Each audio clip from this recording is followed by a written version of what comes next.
Welcome back to the Join Dota League, guys. We're HeflaTV, and well, I'm just happy to bring to you Burster vs Garuda Infinity for the Join Dota League Season number 5's Asian Division.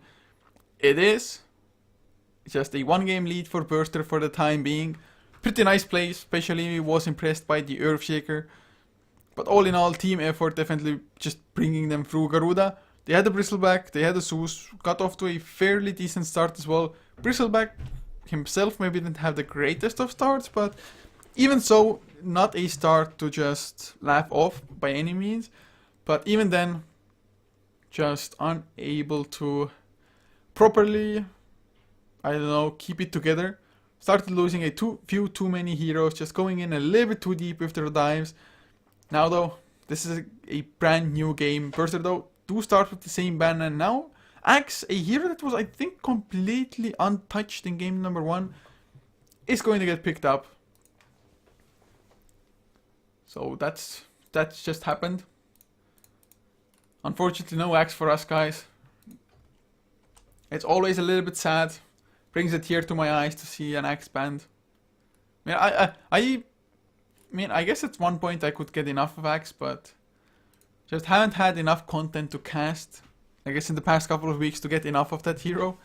Also, it's banned out rather often. But Burster, will we see another troll ban? Do they aim towards like a Broodmother ban now, especially since Garuda did take out the Axe? They're probably, I'd say, the best hero against the Broodmother for now.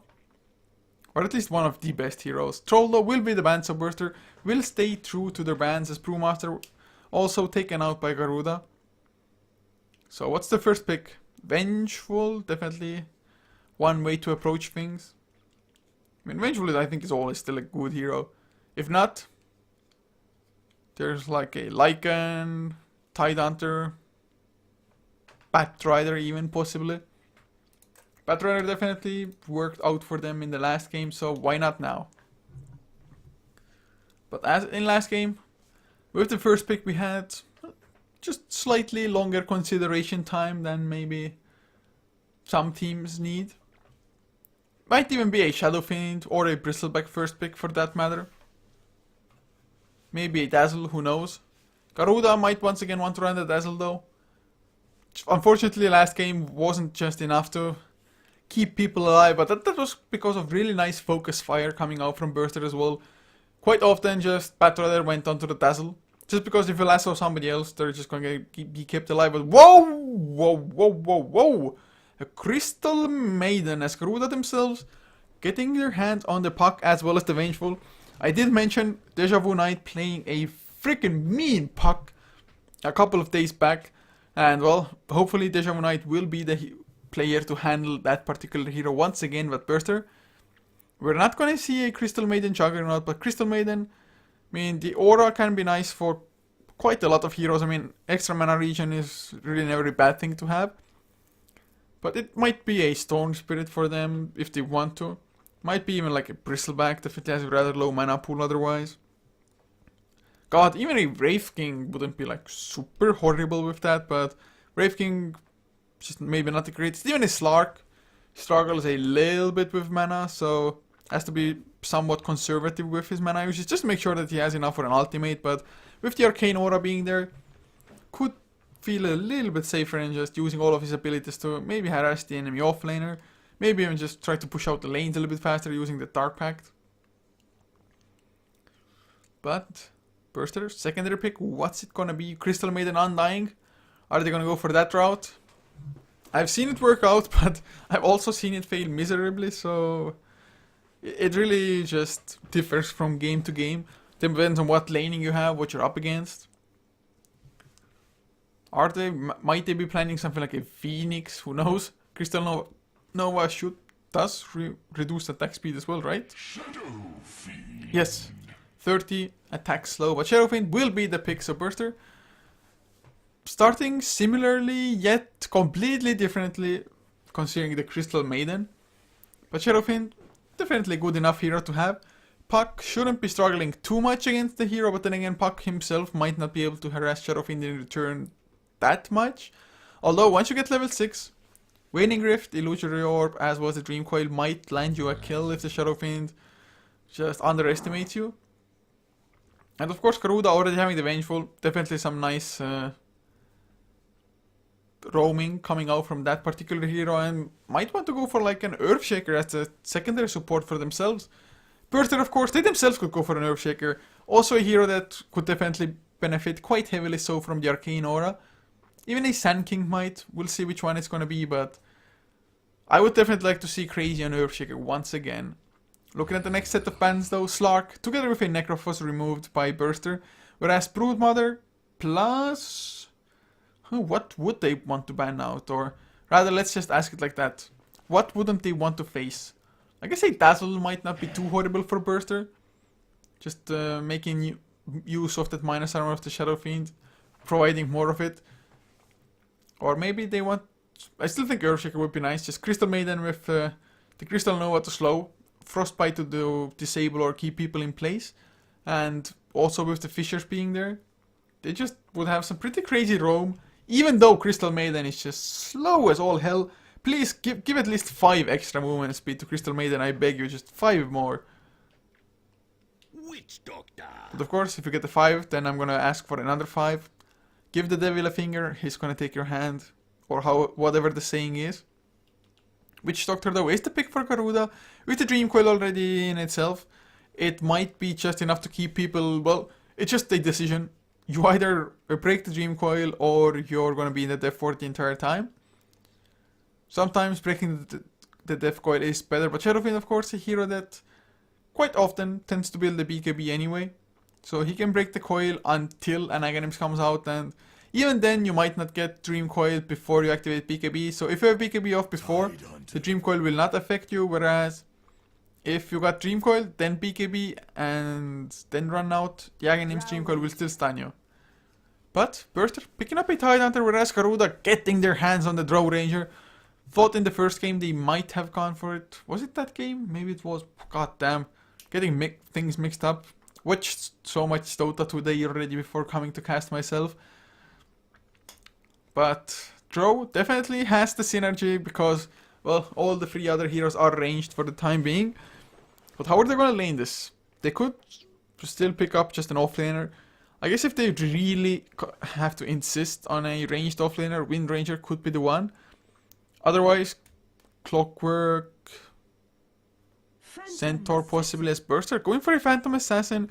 So that is definitely a hero that can get into the face of the Drow Ranger, and with doing so, disable of course that marksmanship completely.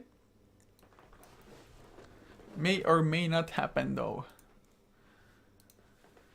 Phantom Assassin still, you kind of need a BKB, but even if you get a BKB, there's gonna be a pretty huge amount of physical damage coming out. Death Ward, just the Precision Aura giving everybody extra physical damage. Drow himself just attacks extremely fast thanks to the agility that he gets from the marksmanship. As Dazzle, the last ban, so don't want to deal with that once again. This time around, they, at least not yet, oh, Bat Rider's still available. Okay, so if I was Burster, I would probably ban out a Bat now even. Just more disable, of course, Bat maybe not the tankiest of heroes, and that is one thing that Garuda do not have working for them. It's just all of their heroes are somewhat squishy. Drow, BKB might be a necessity this game. Up against Ravage, even Crystal Maiden, and of course Shadow Fiend. Yeah, I think BKB for Drow would be best, but the Bat Rider does get banned out now. Nice Garuda. 5th pick about to come. And I have no idea. Xianahru. How the hell do I even pronounce your name? Xianahru. Why am I the devil, man? Why am I the devil? I'm like the nicest guy. I swear to God. But Garuda, last pick about to come. Plenty of reserve time left for this though. Like I already mentioned, Wind Ranger might be a possibility. If not, I still think Centaur, like a fairly tanky frontliner. Maybe a Clockwork.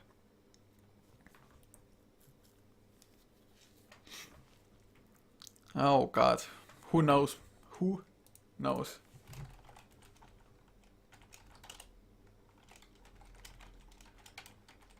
Had to write in chat, guys. Had to write in chat. I'm so freaking disappointed how Cloud9 lost. So very disappointed.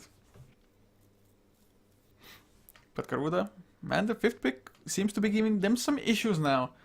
Can't quite make up their minds what they'd like to run here. I bet they're like, God, I so want to pick a ranged hero, yet I'd like to have any kind of hero in the front lines. At least create like some kind of chaos, distractions. But there's no Tidehunter since it's on bursters. Axe was banned out by themselves. No Brewmaster to really jump in and just, with Brewlings, split up the fight. I bet there's a hero that I'm not even thinking about, but might be possible. I guess you can even try to go for the Lycan and run that puck off lane after all. Yes, cannot benefit from the Precision Aura, but that would be some pretty nice additional pushing. Then again, Shadow Fiend is decent-ish in counter pushing, but it's going to be a Storm Spirit instead for Garuda. So, believe it was they themselves also running a Storm Spirit first game. Yes, it was. So, oh god, say it ain't so. Say it ain't so. If the Storm Spirit now goes for the, oh god, how is it going to say it? Oh yes, if Deja Vu Knight, reading chat just got me completely confused at the moment, but Storm Spirit hopefully is not going to be handled by Deja Vu Knight. I mean, definitely a good player, but I just would like to see him on puck, and Liberty Fatality does pick up the Storm Spirit for now. So, Deja Vu Knight, please show us your magic on the puck. Of course, no 2 days are brothers, so maybe he's going to completely flop this game, but Spirit Breaker, the last pick for Burster. So, to introduce the lineups, once again for Garuda, Infinity on the Radiant side, Spika playing the Vengeful Spirit, leaving Liberty Fatale on the Storm Spirit, Greymon to play the Witch Doctor with Deja Vu Knight on the puck, and Vaughn playing the last one, the Drow Ranger. As for Burster, they're gonna have Loon on the Shadow Fiend, VR Cat on the Tidehunter with Ian on the Phantom Assassin, Crazy to play the Crystal Maiden, and Ian, whoop, off lane Spirit Breaker with a pure support Tide. Okay then, guys. Okay then.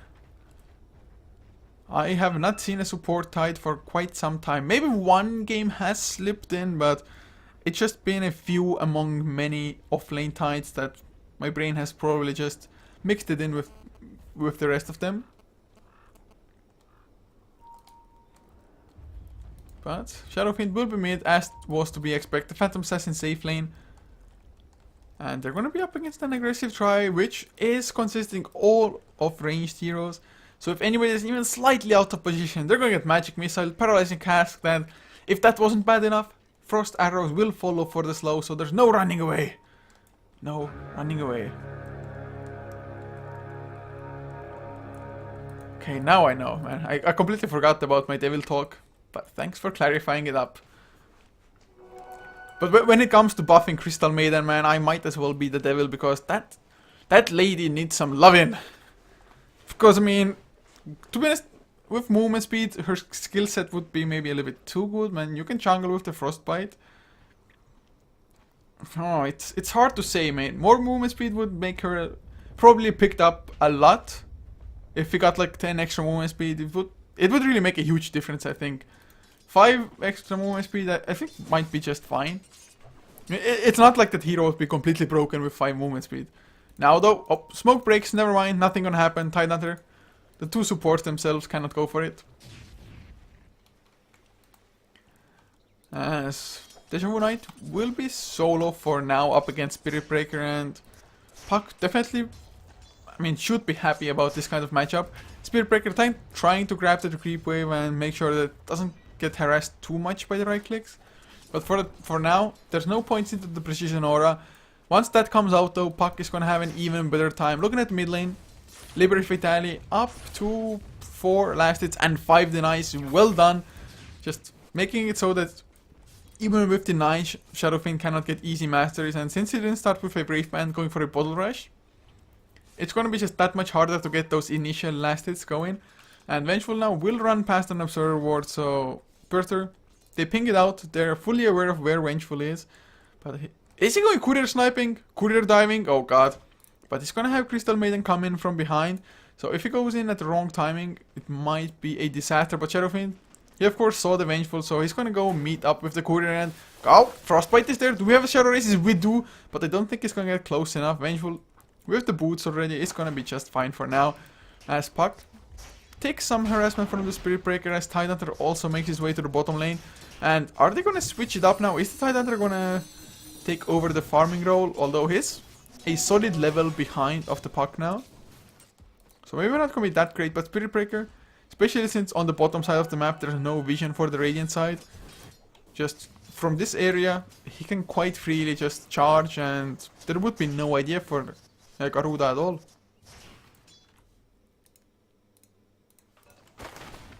But Puck up to 8 last hits, maybe not doing as great, but mid lane, oh god, there's going to be a charge in Storm Spirit. No level 6 there, of course. With the charge bash, that's going to be enough for the Frostbite to get in range. And that's also going to mean level 2, or is it? Nope, no first, but Storm Spirit still alive. Long range raise. I swear to god, raise hit here. Storm Spirit died here, but AoE, of course, a little bit bigger than the kind of like cauterizing area the Shadow Raise leaves. But first blood was drawn by the Drow Ranger. And Phantom Assassin killed off a Vengeful at the same time. So Burster, they get 2 kills. So gold wise, the first blood extra gold that you get is negated for now. Nice Stifling Dagger cancels the clarity of Witch Doctor as well. But first blood still drawn by them, and Storm Spirit, oh god, in so much trouble once again. They need some Shadow Races and they're gonna get them. Nope! The last one was the short range one, and Ian needs a little bit more. What? Liberty's gonna turn things around, gets a kill, will die himself because of it. I think he could have just made the escape, but got a little bit greedy. I think Spirit Breaker would have chased maybe a little bit farther still. But kills exchange, but Spirit Breaker having assumed a support role now after the first few minutes on the offlane. I guess they wanted to ensure him a level 2, just to make sure that if you charge, you're actually gonna get a bash once you reach the target.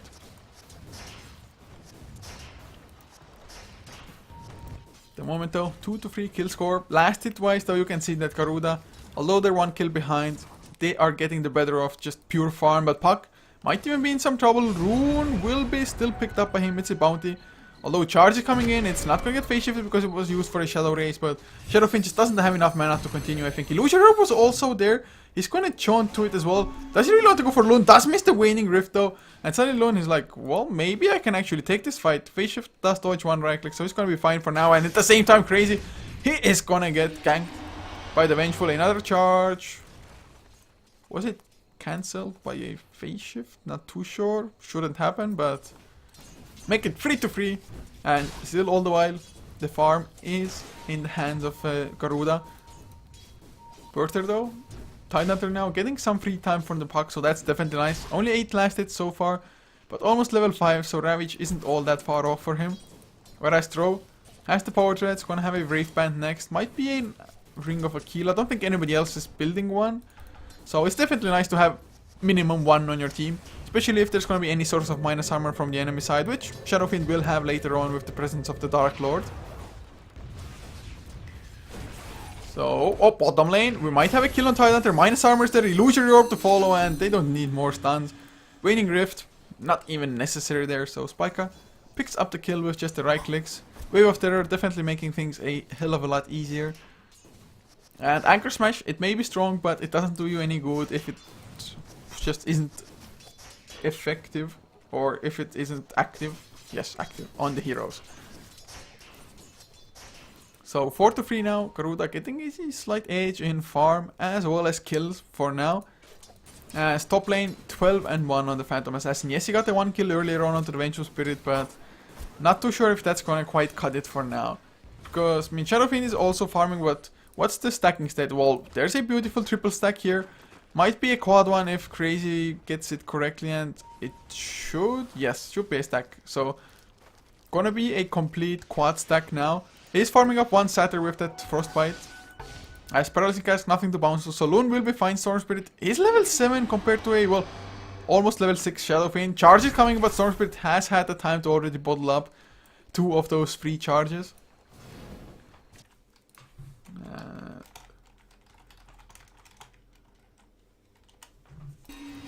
Dreamcoil in the meantime onto Weircat, had to update score on Moobot, had to do it. But it was all on camera, guys, it was all on camera. I knew it was coming, so I could leave it there. Charge though. Going towards Greymon. Oh, Greymon, run! Get your Digimon powers, man. Get your tamer out from somewhere. All is fine. He's cool. He's cool. Spirit Breaker by himself, not that scary. And 7 minutes in, almost level 4. But Nether Strike makes that hero that much better. At the moment, though, he isn't anywhere close to it. Crystal Maiden also level 4.5. Not that bad, but doesn't even have boots. Usually Crystal Maiden is like halfway towards... Oh, another charge into Vance, this time Throw Ranger. Gonna get jumped as well, gonna get crit by Ian. Crystal Nova is there, but with the Voodoo Restoration and the Paralyzing Cask Vance, it's gonna be safe. Can they turn it around? Frost Arrows are there, Stifling Dagger will make Throw think twice, especially since Greymon rather low on mana. Vengeful though, level 5, no swap, yet still has boots, has a Vladimir's Offering as well. Not Vladimir's Offering, what am I saying? The Medallion of Courage. Mid lane Storm Spirit didn't go for the jump. Thought that he might go for it. Might still go for it. Magic Missile is there. Electric Vortex will not follow because it's not skilled up. And they're gonna get the kill anyway. There's the Electric Vortex. Just now puts that 1 point into it. So kill secured. Mid lane or top lane rather. Ian does get the kill on Drow in the end. Greymon of course can't do really anything about it. Even 1 point into Blur proved to be quite enough. And oh, Phantom Strike. Puck should have TP'd on this side. With the Illusion Orb, might still go for a kill though if he wants to. Dream Coil, yes, Dream Coil gets Ian. Waning Rift will secure the kill. Crazy, can he do anything about it? Frostbite onto Witch Doctor with the charge. Ian gonna get the kill almost guaranteed. One more right click, yes, at the top side. It was the Storm Spirit jumping in, so now suddenly Spirit Breaker under the tower. Medallion up for the minus armor. Wave of Terror, kill secured. So in the end, a 9-4-2 as the Drow Ranger also did die. But it's not worth it if you lose so much in the process. So looking at the net worth, Storm Spirit number 1. Definitely looking a little bit better than in the previous game. Puck also heading towards a pretty fast Blink Dagger. Not even gonna go for Power Treads if he's already that close to it, I think. At least I don't think he should go for the Power Treads. So some extra tank, extra intelligence, depending on which you need. It's not too shabby in most cases, but I think the Blink just gives you so much extra value early on. You can make so much more happen all of a sudden. As Liberty, he is going for the Orchid as was to be expected on the Storm Spirit. Maybe once again not like the greatest heroes to use the Orchid on, but first of all it amplifies your damage if you're going for like a solo kill. And make sure that there's like no disables coming out from a Crystal Maiden, that there's like no Frostbite for example. Maybe even not a Requiem of Souls from Shadowfiend, who is going for a mech for now. Oh, he's gonna get jumped. Blinking, Electric Vortex minus armor is there. Magic Missile will come out from quite a range. But it's a kill nonetheless. Charge into Spika, but no Nether Strike still. Level 5 onto Ian. 10-6 the overall kill score. Looking at the graphs though, solid 5.5k lead, and Ian might be in trouble. Liberty not too high on mana. Tried to bottle through, but with the swap they're gonna have enough. Really well done by the support Vengeful Spirit, who's already level 8. Looking at the level chart, just Vengeful Spirit is up there, top 3 with the Radiant heroes. He has the same levels as a mid lane Shadow Fiend. That's crazy, man. Just I love how active the supports have been. Witch Doctor maybe not as much, but he had to babysit the Drow for a longer period of time as Cat. He's on top of an observer board. He is royally screwed. Storm Spirit won't even come in, but Vengeful Spirit has enough for a minus armor. Paralyzing Cast will come out with the Death Ward. My god, Kraken Shell, not a chance. Even had he popped the Ravage, I think highly likely would have still died in the end. Some small ancients even get farmed up by the Garuda side now. Charge is coming though to get the Crystal Nova. Spika now, he stood around for a little bit too long. Shadow Fiend does get the kill with a Shadow Raise. Greymon gets himself away to safety with the haste. Puck in the meantime does get the Blink Dagger finished. But man, do not stay to farm enemy ancients after you get the kill like that. You're just gonna get punished. But it's not that big of a deal, I mean it's a support dying. Vengeful though did have quite a lot to farm and the levels like already mentioned from before, so definitely a bigger priority kill than for example a Witch Doctor would have been. Although you're in Witch Doctor level 7, not too bad. But a 6k net worth lead now, XP about 4,000 still. Arcane Boots already finished on Witch Doctor, so not gonna be like brown boots into Point Booster into Street of Aghanims. Plays the just full on core role. Gets the only Arcane Boots for the team. As Liberty, he has the Orchid recipe, so he is double quarterstaff short. So that means another 1.7k gold unless he dies. Crystal Maiden might be in trouble. The charge is coming in onto the puck. He's going to get stunned up as well. Do we have more stuns? Nether Strike will get dodged for now. With the silence, they bring down the Crystal Maiden. Greymon, is he going to have enough heals? Blink out from puck in the meantime. Shadowfiend does go down to Vengeful Spirit as Greymon does lose his life once. Does he keep on going? Never mind. There's Phantom Assassin going to jump throw. There's the charge as well. Throw over extension. Can he get the cost off? He can, but it doesn't affect Ian. Ian gets the bashes. Ian gets the follow-up kill. So Drow, he was like, I'm not gonna go in, not gonna follow up. Then like, I might try it. And in the end got punished. But there's the jump onto the Tidehunter. Electric Vortex. Long enough duration. Regen Rune onto Liberi with the help of the Illusory Orb. Easy pickings. Storm Spirit suddenly a little bit closer to that Orchid being finished. Regen, it's gonna get him back to full. Maybe not quite full, but close enough with the end of the Regen. Oh, so very close. If he had this, top lane, we're gonna have some more action. Spica in some trouble, stifling there. Do we have Phantom Strike? No, we don't. But the swap! Actually, did he cancel his own? I think he just cancelled his own Death Ward. Not too sure, but Ian will go down anyways. Ian, goddamn, those names are too close to me, but a 1-for-1 in the end. Spirit Breaker for a Vengeful, kind of an even trade. Spirit Breaker has about the same net worth, well, a little bit less than the Vengeful, but even then, still not too shabby of a trade. At least it wasn't just a Vengeful death and that's it. So G8, they respond, even if it was only with a support, it's still fine. And Deja Vu Knight, Power Trace will be finished. For a second I thought like, maybe I can go for straight of booster travels, get more mobility globally. But Lun has the mech finished now up on the Shadow Fiend. So in the fights, if he has enough mana for it, it's gonna make things a little bit easier for them to survive. Storm Spirit needs another 900 gold, so unless they get some kills or towers, he's probably gonna have it like 16 minutes in. But still a 6k lead in net worth. About 5k now in net worth, or XP rather, excuse me. Long range jump onto the Crystal Maiden. It's gonna be such an easy kill, and all with such kills, Orchid will also be that much closer for you. Mid lane, Lun might be next, or then again, there's a charge into Spica. Spica, no, run, fast! Shadow races to follow, and Spica, he's gonna go down before he gets stunned. Never mind, he does get the stun. Wave of Terror also does burn down to the urn, but now Storm Spirit, he's gonna arrive. Mech is there. Storm Spirit extremely low on mana, gonna get bashed as well. He's gonna lose his life, I think. Never mind, there's the Death Ward, Requiem of Souls.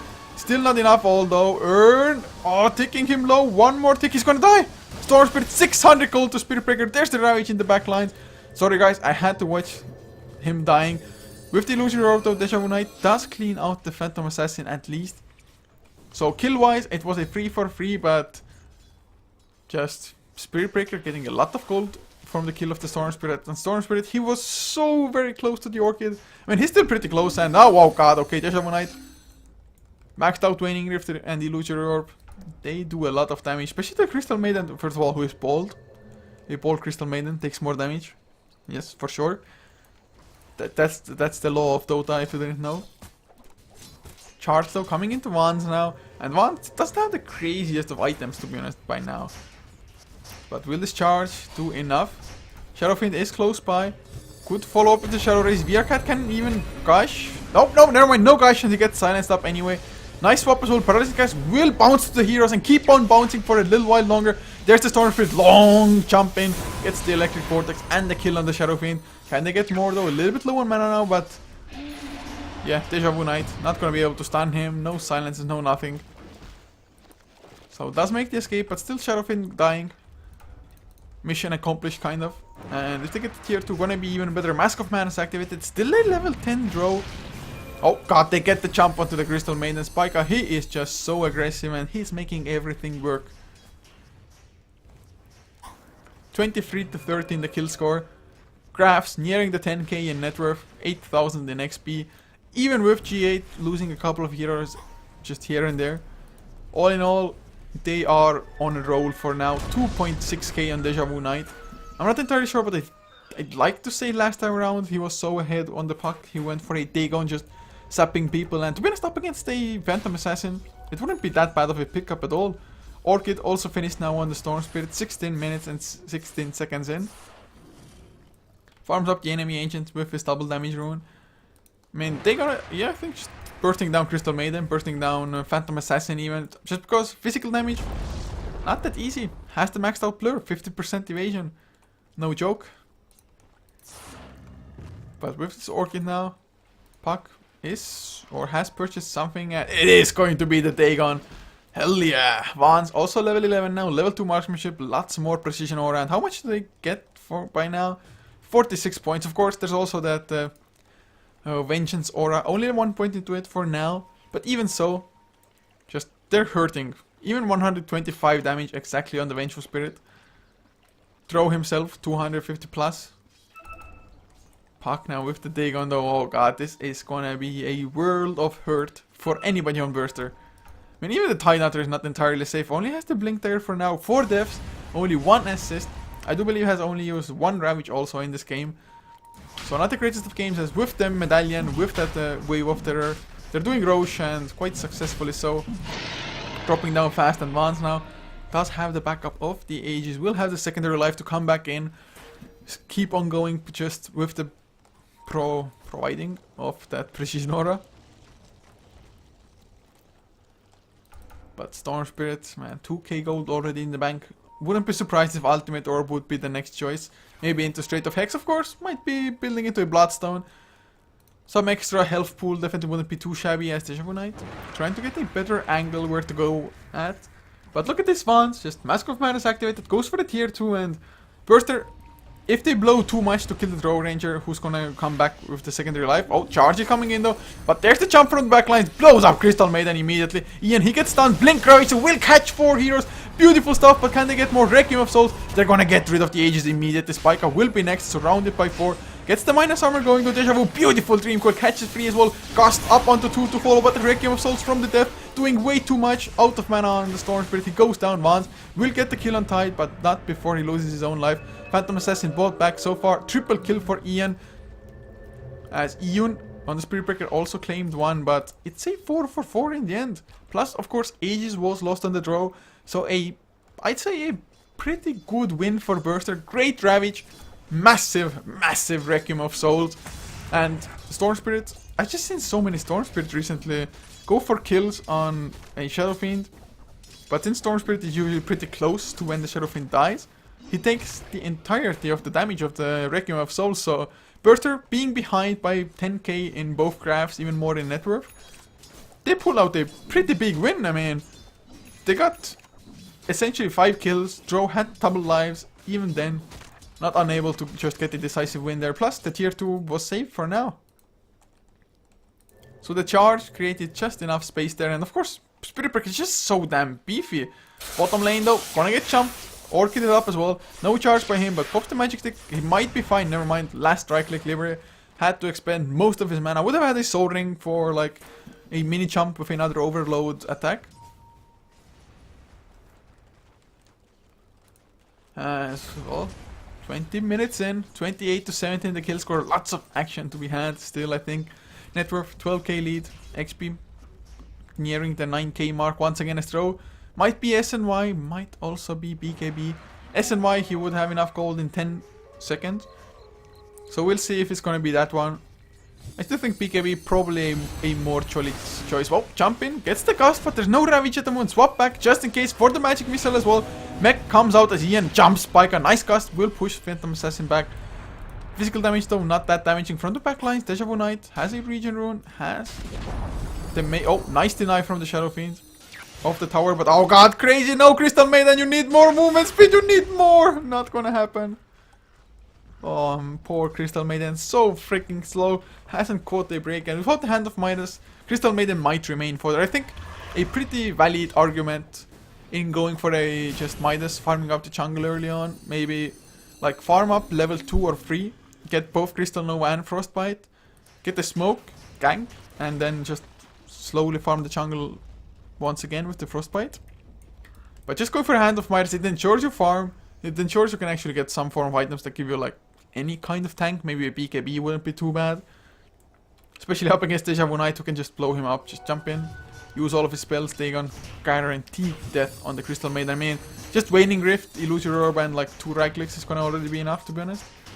But Deja Vu Knight is going for the Aghanim Scepter. So far, there are no BKBs yet. How close is the Shadow Fiend?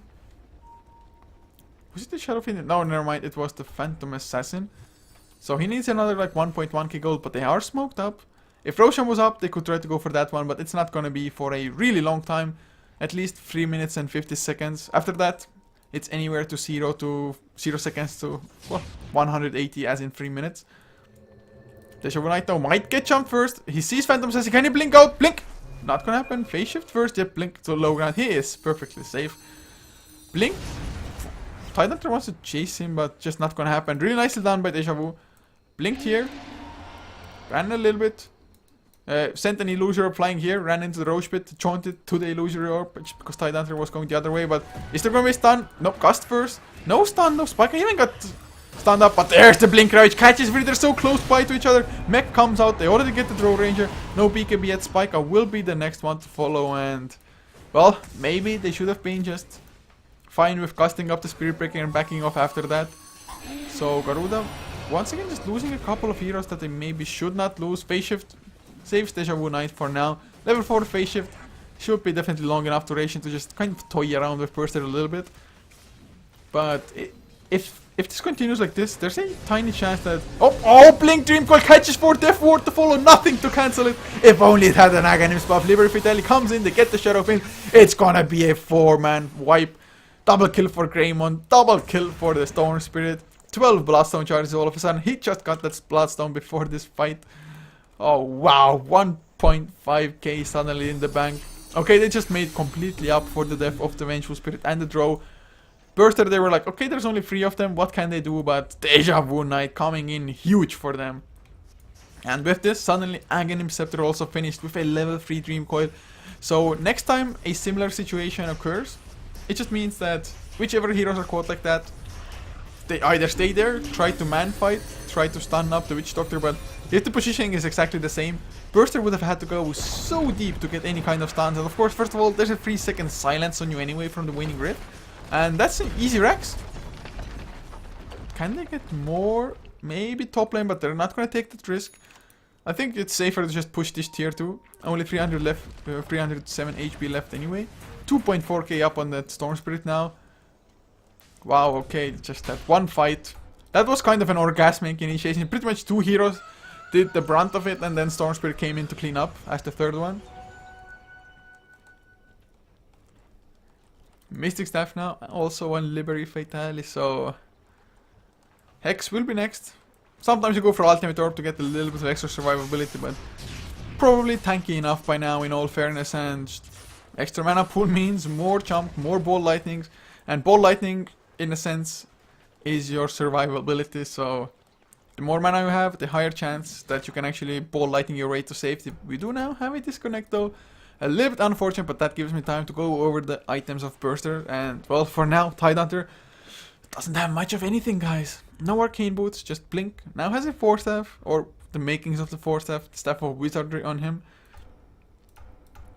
Shadow Fiend, Mech, Yule Scepter, anything on the chicken, maybe? Just an Ogre Club, so BKB not even that close for him. It is gonna be finished in about 80 gold for Phantom Assassin, though.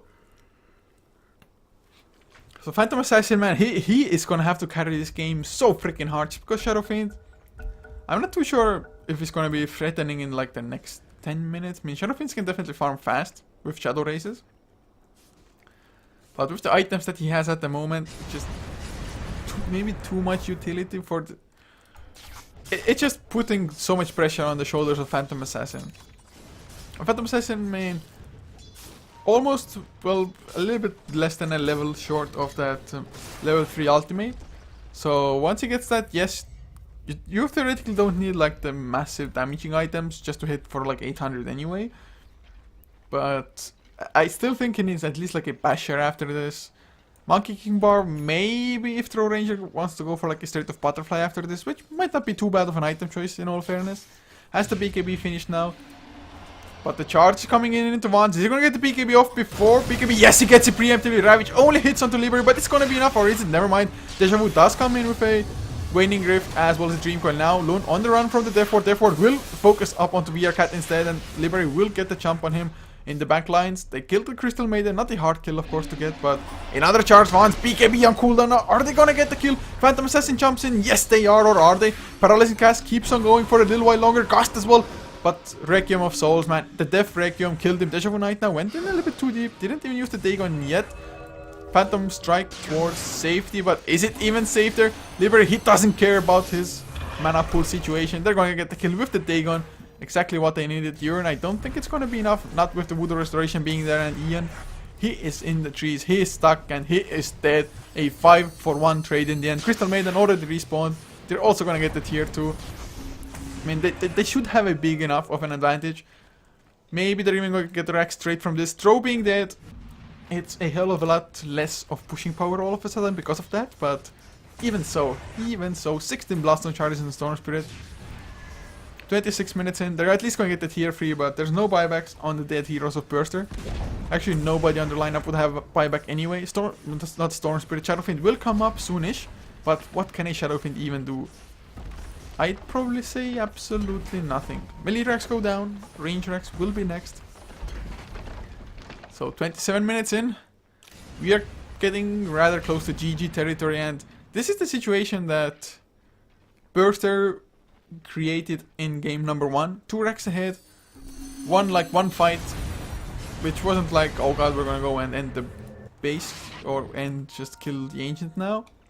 But it was big enough in the sense that they knew that they couldn't fight. Of course, Phantom Assassin might keep the just hope alive for god knows how long. Maybe try to farm up like a rapier somewhere, go for those mass crits and hope for the best. We'll see though what's gonna happen. Already hitting for 830-ish damage when he crits. Of course, level 3 ultimate, but Dagon level 3, I believe. Yes, Dagon level 3 up on Deja Vu now. 600 burst damage straight off the bat. Looking at the net worth once again, massive lead. 25,000 net worth. Aghanim Scepter on Witch Doctor now as well. 20k in XP. And this Witch Doctor Aghanim is going to be such a massive difference. First of all, 1.4k HP. Not too easy to bring him down now. Liberty also going to have a Hex in about 400 gold. But Roshan is up now. Oh, they get the jump. Tidehunter. Oh god, no. Oh, never mind. He gets to the low ground from the Electric Vortex somehow. One right click does get the kill, but Storm Spirit, is he going to lose his life with this? Needs to be able to ball lightning out. Doesn't get the jump. 680 gold. Once again, Spirit Breaker ending his streak. But he's going to respawn pretty fast. Of course, lost like 6 Blaststone charges, I think. But Roshan will still go down in the meantime. So, Space created Storm Spirit back alive. And with this Aegis, I think the last set of racks pretty much should be within Garuda's grasp. I would be extremely surprised if Burster managed to just pull out the team fight that makes Garuda back off. Deja Vu though, he's so close to the enemy base. Level 3 Dagon. He just wants to get them kills, wants to sap people to death. Hex now also finished even though he died, and long range jump comes in Ian. He went in deep but he gets hexed immediately. Mech a little bit too late, and there's the 3-man Dream Coil. If they break it, they're gonna be stunned for 4.5 seconds, and with the Therefore they have no chance but to break it or die. Therefore maybe a little bit too far, but doesn't matter in the end. 4 heroes down, Ravage catches 5. All heroes caught once though. Does get back to, well, pretty much full HP. Storm Spirit does die. Oh yeah, Storm Spirit's death healed him. Bloodstone value right there, but 5 heroes dead. Not one of them has buyback. Who needs third set of racks? We can go tier 4s, we can go ancient. Ultra kill for Vans. And well, this guy is gonna be GG. Garuda Infinity tie up this 2-game series, man. So many 2-game series end up in 1-1-1. 1-1. Yes, but it's just nice to see that teams are on a fairly just similar skill level, and just nice games, action-packed, both games. No really dilly-dallying, no massive farming around. So guys, with this concludes this particular series. We're gonna have another one. Man, this was so fast. First of all, first game started like 5 minutes before the actual start time. Absolutely amazing. Second game, pretty fast start as well. I think it was like 90 seconds to 2 minutes between the games. And just exciting games. Good stuff. Southeast Asian Dota, best pro, best guys. But we're probably going to be back in about, let's say, 50 minutes time with the adventure of 5 idiots versus Stanga for the European Division 2 of Join Dota League. So I'm gonna keep the stream running, gonna run some music. Feel free to request some music if I can find it on Spotify. And with that guys, just appreciate it that you came. Hopefully you enjoyed the game as well as the casting, and if you did, be sure to follow HeflaTV for more. It's HeflaTV on both Facebook and Twitter. For myself, it is at Coucher everywhere, and we'll just see you in 50 minutes for the adventure of 5 idiots versus Stanga.